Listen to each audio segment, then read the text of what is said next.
And the deadliest wildfire in the United States in more than a century. It has been just 1 week since 1,000-degree flames ripped through Maui at 60 miles an hour, leaving behind a path of destruction and devastation that evokes comparisons to Ground Zero in the days after 9/11. Only 5 of the 106 individuals confirmed killed. Only 5 have been identified. In most cases, all that is left of the dead is ash.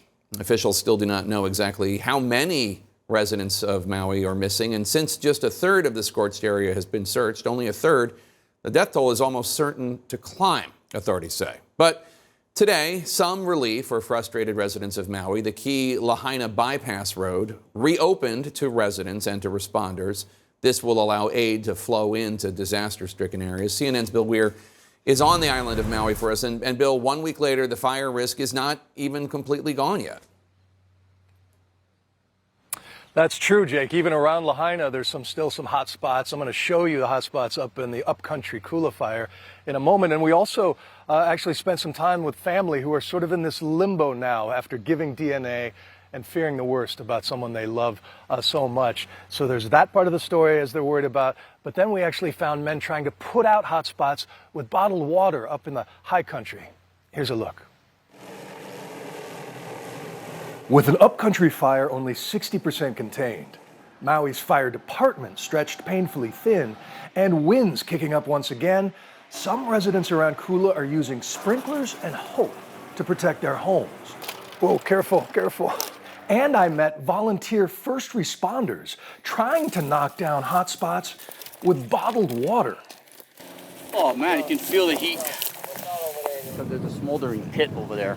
Oh. And all it needs is a good wind to get it going. By the time we got there, it was already flaming.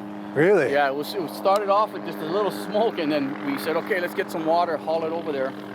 And then by the time we got over there, it started flaming already. So, we're gonna go back and go put some more water on it. In this sooty, smoky brush, one wrong step into smoldering ash means a burned foot. That's what happened. I went to go check that one, and the soot's so deep you can't get through it.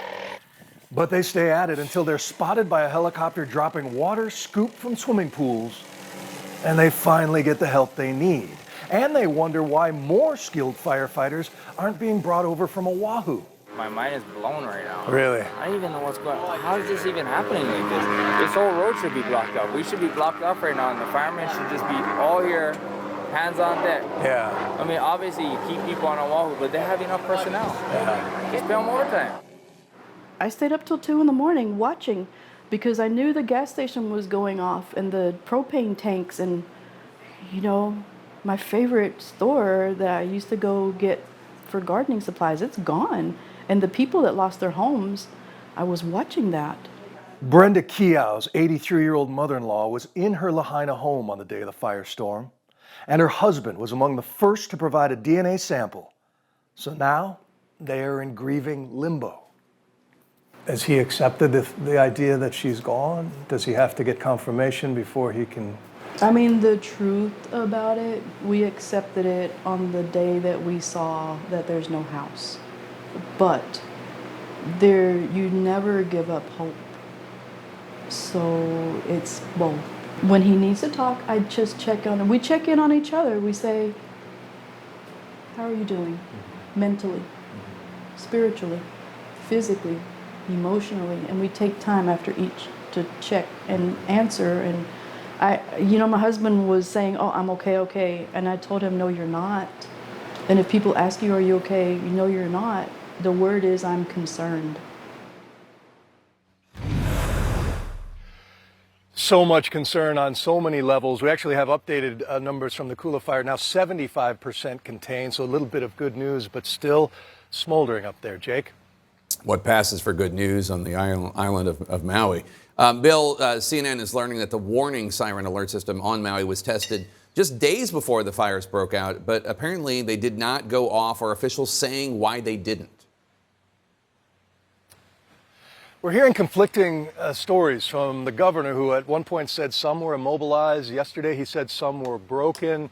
But for most people on the island, if they hear that sound, it is a tsunami warning. And so the instinct would be to run away from the ocean uphill.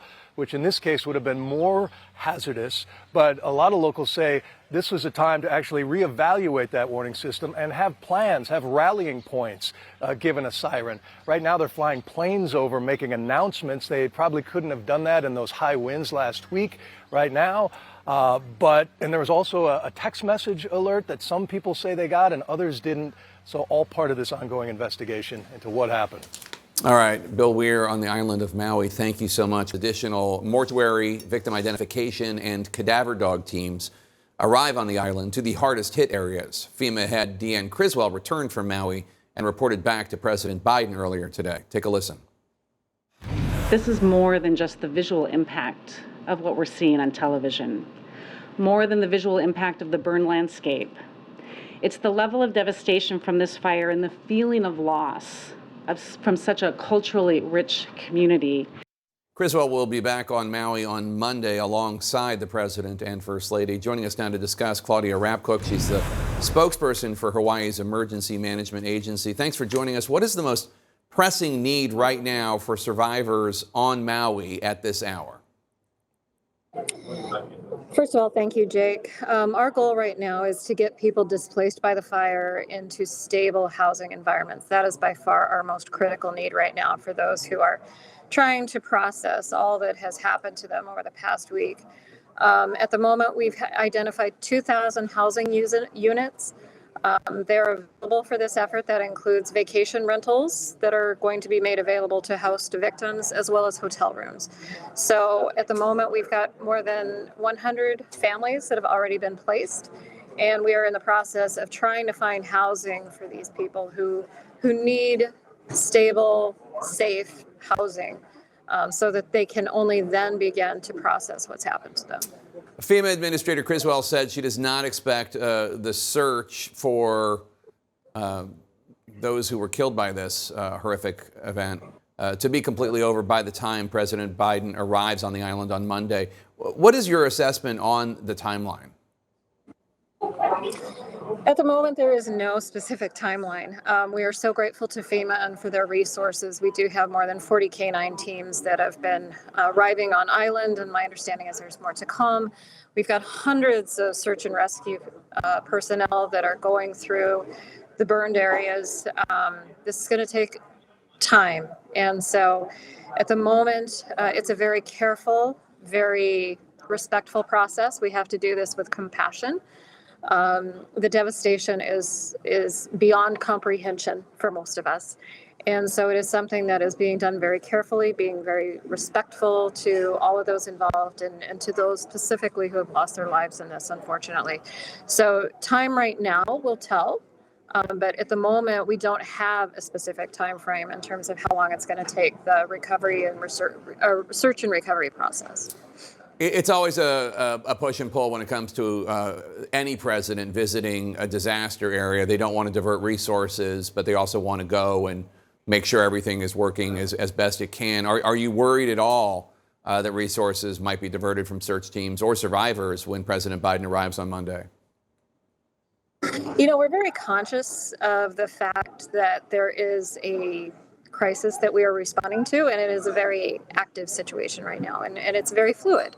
At the same time, we are working with our federal partners. We're working with FEMA. We're working with the advanced teams to make sure that the work on the ground continues unaffected, while at the same time making that availability to the president and to his team that will be traveling with him. So we are working through that now, and you know, we'll make sure that we make it happen and do so respectfully. Do you have any sense of how long the DNA victim identification process might take?